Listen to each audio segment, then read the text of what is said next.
Buenas tardes, les doy la más cordial bienvenida. En esta ocasión grabaremos una clase debido a las inclemencias del tiempo. La clase está enfocada en ciencias, específicamente en química. Y estaremos hablando acerca, siendo específicos, de los modelos atómicos, directamente hablando eh, en los modelos atómicos para comenzar con la formación de compuestos. Este, el modelo atómico de Rutherford y el modelo atómico de Bohr. Voy a comenzar dando una breve historia, prácticamente. En 1910, el físico y químico neozelandés Ernest Rutherford, junto con sus colaboradores, realizaron un experimento que entregó nuevas ideas en torno al átomo. Este consistió en bombardear con partículas alfa provenientes de una fuente radioactiva una lámina muy delgada de oro detrás de la cual había una placa fotográfica. En su experimento, Rutherford observó que la mayor parte de las partículas alfa atravesaban la lámina sin desviarse, en tanto unas pocas se desviaban en diferentes ángulos y otras rebotaban. Con estos resultados planteó su modelo atómico conocido como planetario o nuclear. Es decir, ello representa al átomo como si fuera un sistema planetario. Prácticamente ustedes conocen el sistema solar, en donde hay un núcleo que es el Sol y alrededor de él están los planetas. Bueno, de esa manera representa su modelo atómico el señor Ernest Rutherford.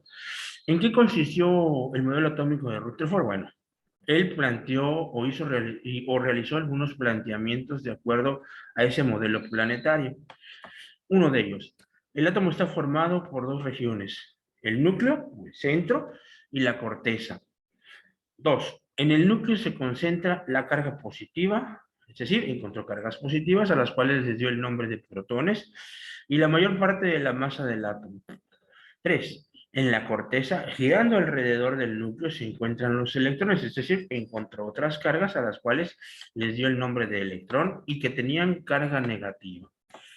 ¿Cuáles fueron los problemas que tuvo el modelo atómico del señor Rutherford? Bueno, asumió que los electrones giraban en órbitas circulares, es decir, como si estuvieran las órbitas de los planetas en torno al núcleo, que bueno, simularía lo que es el Sol.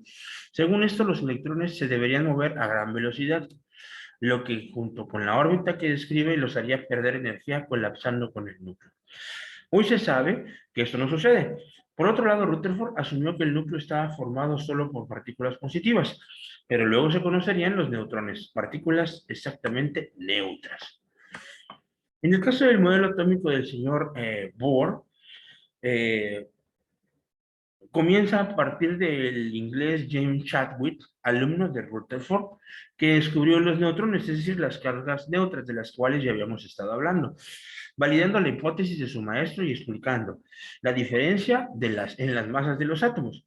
Los neutrones poseen una masa relativamente mayor que la masa de un protón, por lo tanto la masa del átomo dependerá de la cantidad de neutrones. Bohr, mientras investigaba el comportamiento del átomo de hidrógeno, que es el primero que se encuentra en la tabla periódica, conociendo los estudios del señor Chadwick, propuso un nuevo modelo. Bohr propuso lo siguiente de acuerdo a los siguientes postulados. Uno, los electrones se ubican y giran en regiones específicas fuera del núcleo, llamadas órbitas. Él mantiene la situación de las representaciones en forma de sistema planetario. Dos, cada órbita presentará una cantidad de energía partícula n, siendo la de la menor energía la que está más cerca del núcleo. Estado fundamental. A medida que el electrón se aleja del núcleo, se ubica en órbitas de mayor energía. Un electrón al absorber energía puede saltar de una órbita de menor energía a otro de mayor energía, que se le conoció como estado de excitación. Al retornar a su órbita de menor energía, el electrón emite energía en forma de luz. Les voy a proyectar un video, el cual nos va a dar una idea, más o menos en lo general, de lo que son los modelos atómicos. Ya lo habíamos visto con anterioridad, pero vamos, acuérdense que estamos siendo muy particulares con estos dos modelos atómicos. Les comparto pantalla.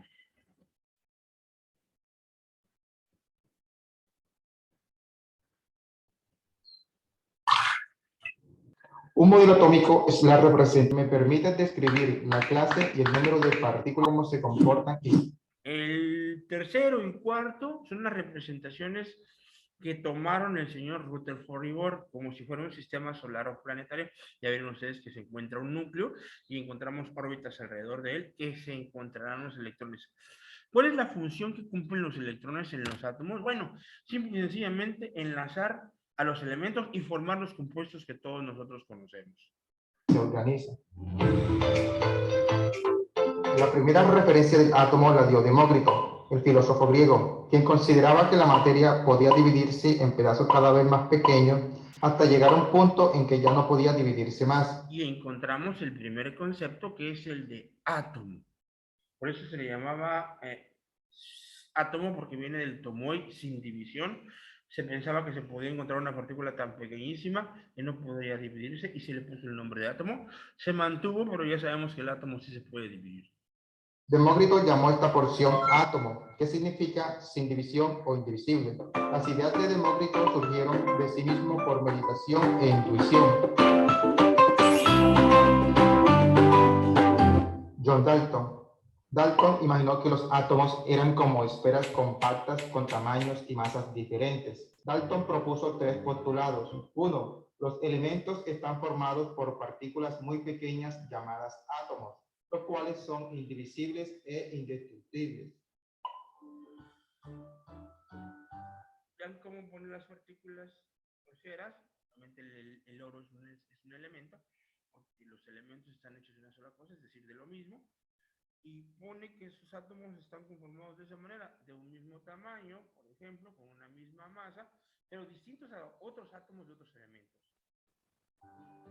2. Todos los átomos de un elemento son iguales y poseen el mismo peso, mientras que los átomos de diferentes elementos, además de ser diferentes, tienen distintos pesos.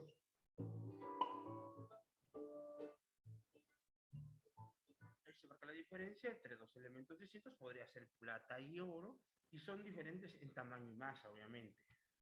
3. Los átomos se unen en una relación sencilla para formar un compuesto.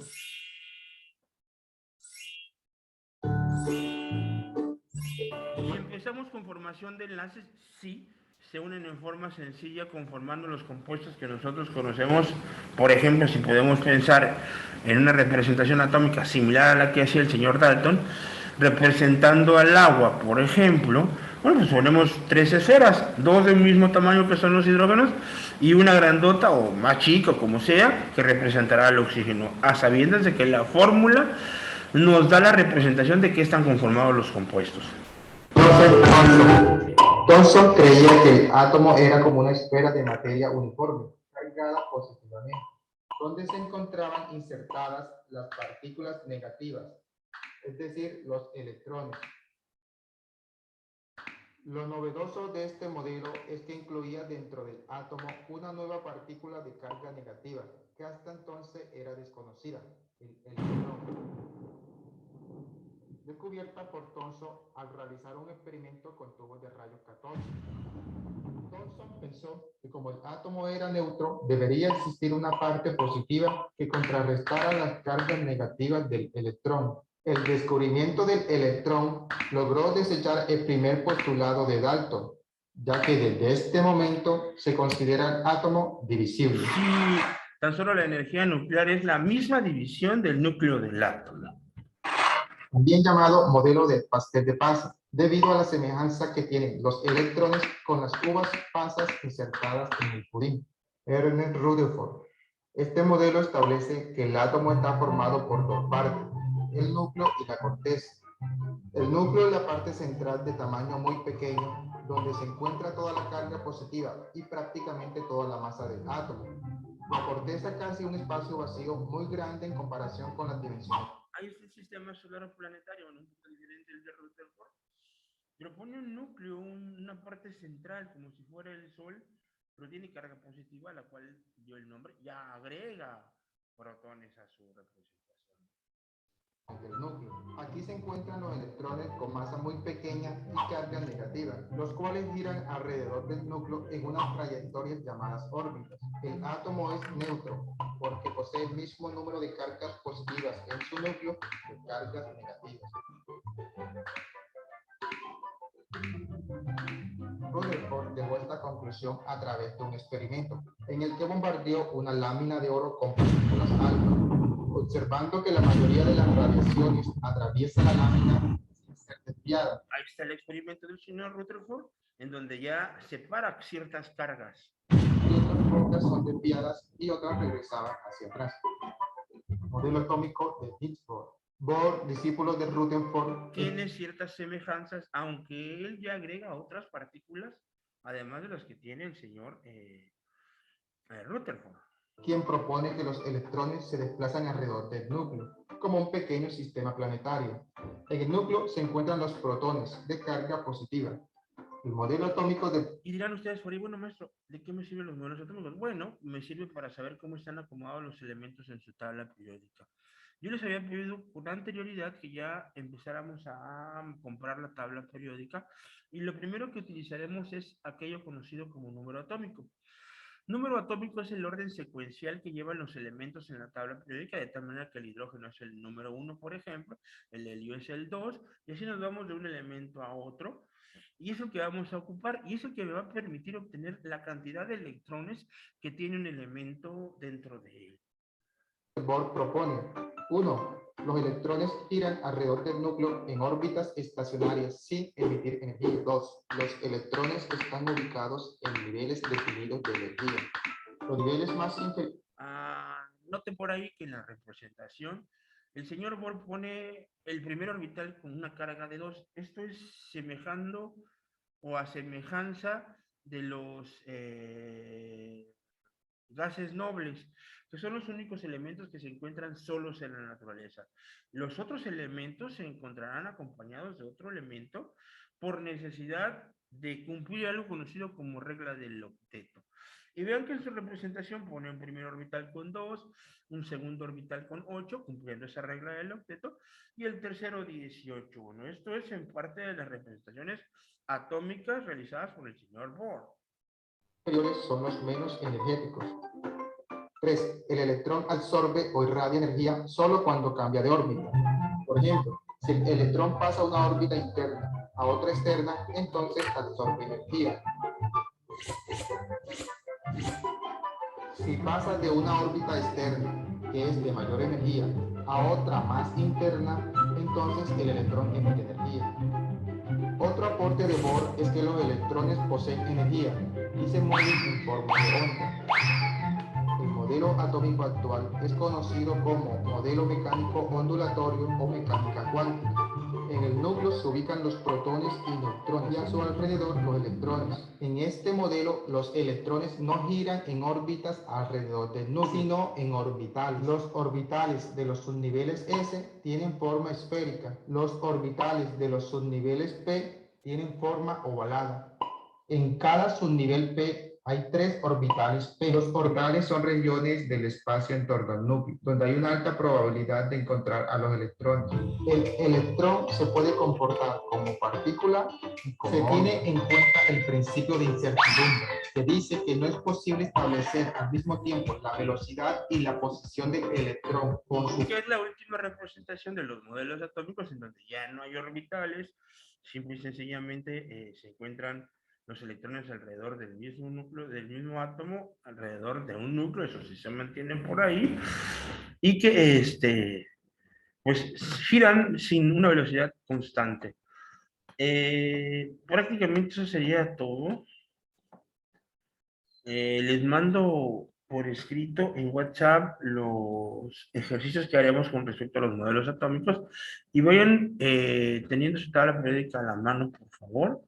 Sí la vamos a requerir, les agradezco mucho su atención, eso sería prácticamente todo. ¿Qué les pido de esta clase? Pues simple y sencillamente que retomen los contenidos más importantes y los anoten en su libreta. Muchas gracias.